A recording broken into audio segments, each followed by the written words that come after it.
This is the number of homes for sale is now the highest since 2019, including in pandemic Boomtowns from Realtor.com. I picked this one because it has 2019 in the title. Pre-pandemic. This is screwed up and skewed so many charts and graphs and data because it's like all this stuff almost deserves an asterisk at the bottom of the page. See the footnote and for explanation. So much of what we measure has been skewed and distorted because of the dent of 2020. Yeah, of course. This is now giving reference to something before 2020, which now we can go, okay, hold on. Maybe there's some semblance of clarity here. And then we can make some assumptions and some projections based on that. Yeah.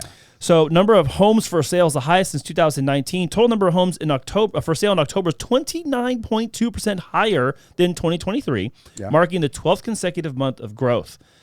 People are getting that itch to sell, guys. What do you think? It is. I mean, interest rates did also go down. That actually encourages sellers to say, okay, I'm closer now to that 2 or 3% that I've had before. So now they're encouraged because now their payment is more in the affordable side. But right now, if you notice, people have been pumping the brakes on that. Why? Because the interest rates are higher now. And so therefore, now I'm not that close again to where I used to be at. And we've seen buyers also just kind of being on the fence. Mm-hmm. You know, they're just like, I'm going to pause right now. Yeah, it's buyers become sellers immediately. That's correct. And so there's that part always at play. Yeah. The decrease in mortgage rates mid-August could lead to the assumption was that the decrease in mortgage rates could lead to increase in listings. We're seeing the lagging effect of that now. Yes. So it happened. So there's some residual effect of that already. You're seeing more listings on the market. I think you're also seeing people ready themselves for whatever the outcome of the election looks like. We've been talking about how for 2 months, maybe even longer, people have been waiting and waiting and waiting. Let's see what happens. Let's see what happens. Let's see what happens. We've even heard it a couple times too. I'm going to see what happens first before I make my choice. Yeah. And now I think people are starting to see what they may want. Yeah. And they're like, all right, I'm ready to list. Let's go. Yeah, no, absolutely. And it was July towards literally September 16th when the Fed announced that they were cutting rates, that, we saw rates come down and then all of a sudden they went right back up.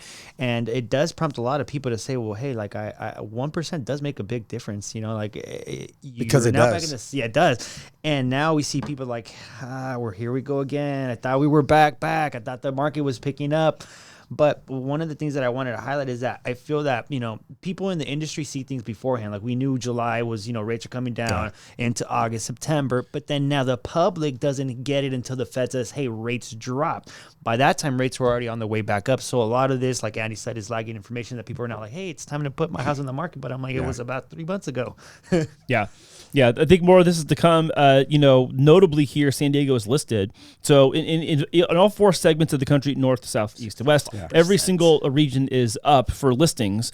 And metros that saw the largest increases in the number of homes for sale include San Diego at number 1. So San Diego, which we talk about as a tight market with lack of inventory, is up 63.5%. That is insane. That is a lot. And again, I know we talk about like it was in the gutter last year. So 60% might be kind of skewed as well. But still, that's significant. That's a lot. Yeah. That's a whole lot. Here's the craziest part about it, guys, is we haven't seen, even with the amount of supply of homes that we've been getting, we haven't seen a decrease in price. That's right. We have seen, and we talked about this a couple of weeks ago, we have seen price declines. But that doesn't mean anything. That's not like, oh, dang, we're going on a freaking housing crash, right now. No, it's just people, thinking they're going to sell their home for a lot more than what it's really worth. Remember, the buyer's going to determine what your house is worth. Yeah. And we talked, I think you and I talked about that last week where, you can overlist your house and then it actually gets right sized when your appraisal comes in. Yeah. Like, if you're going to get a loan, that's going to be the case unless you're coming with cash extra to make up the difference. Yeah. But there's a lot less of that. There's a lot less of that happening now because mortgage rates are higher. People are a little more hesitant to do that. They're holding on the cash and all those kinds of like other psychological behavioral things. But it is interesting, and I'm glad you made the point, that home prices have broadly stabilized in San Diego despite the fact that we have a 63.5% increase of listings. I don't see that. Honestly, I don't see that we've had that much, but... Well, year over year. So since October of last year till October of this year. Right? Yeah. I don't think it's been that much, but okay. I mean, let's just go with what it says right there. I'm okay with that. I still, and here's what a lot of the financial economists were saying, 2020, October of 2024, we're going to see a huge recession. Yeah. You know, we're going to see a housing crash. Yeah, it Look didn't where we're happen. at. It's not happening. The other thing I want to make sure I mention too, and again, this is a very mechanical statement, but think about some of the neighborhoods we have here. The homes are ready now in 2024, and they weren't in 2023. So some of the developments that we have up and down like Olympic and down south in the Millennium Project, like they were still breaking dirt in 2023. Yeah, and so now they're onboarding, let's say, a couple hundreds of homes just in those neighborhoods that they actually weren't even in the count last year. Like when we went over to the Olympian a few weekends ago, I haven't been back there and I don't know how long. And I saw all the houses to the right when it just used to be like no green. It used to be just straight freaking like hills and hills.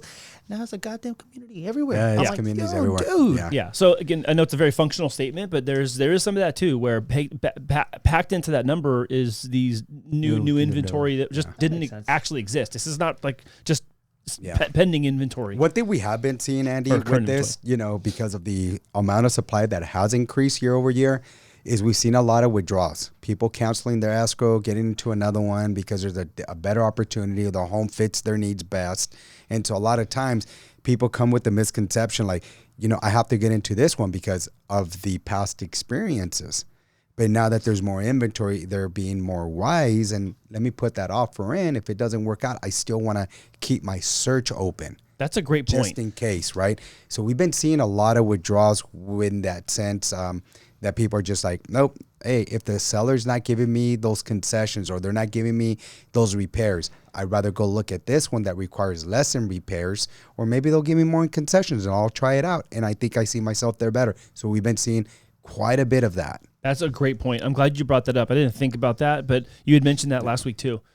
Yeah. Well, I mean, similarly. Yeah. To add to that, I feel that when rates were a little bit lower and prices were still a little bit higher, it still gives enough room for the buyer to negotiate the payment, the credits, because of the rate being a little bit lower, the higher price. They'll say, hey, I'll eat $100 more. It's okay because I get my house. But then when the rate starts going up, the room for negotiation, your payment is very high. You're seeing it from the beginning. You're like, I don't know if I want to negotiate or go a little bit further when rates are this high, but they drop a little bit and they're right there. You know, it's crazy. I think a lot of people are just conforming to the new way of doing these things, which is pretty wild. You know, in the beginning, when we see these payments, it was like, dang, 4,000, 4,500, 5,000, 6,000. Like, it seems like more and more people are looking at, okay, I want to stay under $6,000. It's like the sticker shock is gone. And you're kind of like, what? Yeah. It's crazy, right? The sticker shock is gone. I mean, yesterday I was telling you, I came in, I was like, oh, I got an advertisement for like a Jeep. And I was like, it was $48,000. Like, wait, what? I just haven't looked at Jeep prices, of course. Obviously, that's why I'm like in shock about it. But that same sticker shock translated to houses, it's like, oh, okay, yeah, anything under $6,000, I'm good with. Like, what? And $6 grand? And you know, it's crazy that you say that because over time people do conform, and then it's like just like anything. If I really want it, I don't care how much it's gonna take. I'll save up, but I'm gonna get what I want. And it comes to the point where it's like, well, if this is a playing field, then I'm just going to have to play, have to figure out a way. Real quickly, I want to make sure I talk to you guys about the median home price, but also, more importantly, in my opinion, is the median price per square foot that has continued to rise. So let me explain really quickly. Median home price staying steady at $424,000. I'm just rounding for ease of conversation. So $424,000, again, that's super high relative to most of the country. Now, the median price per square foot has risen by 50.5%. And I think this is the untold story. I think it's the buried headline. I'm going to go back to something we talked about last week, the rise of condominium development and townhome development. One of the things that was being brought up is the total amount of square footage for units has decreased because they're cutting out patios and, you know, long, whatever, garages and whatever. But the price per square foot is up. And I think that is the buried headline. Because that does not change unless labor costs go down, material costs go down, municipality fees for permits and all that go down. So the median home price is going to be a reflection of that. But inside that is this average price per square foot. That's, I think, the number we need to keep our eye on. And it is almost here at the end of this article. It actually is kind of ahead of all these things, driving all these outcomes and results that we're seeing when it comes to price. And if developers are going to continue staying small and just building more volume of units, but they're smaller in total size, well, then they have to keep that price per square foot up in order to have the margin to justify doing it. So I think that is what I want to keep my eye on going into the end of 24 and starting 2025. Like making micro communities. Yeah. Yeah. Well, that's what it is. Right. That's what it is.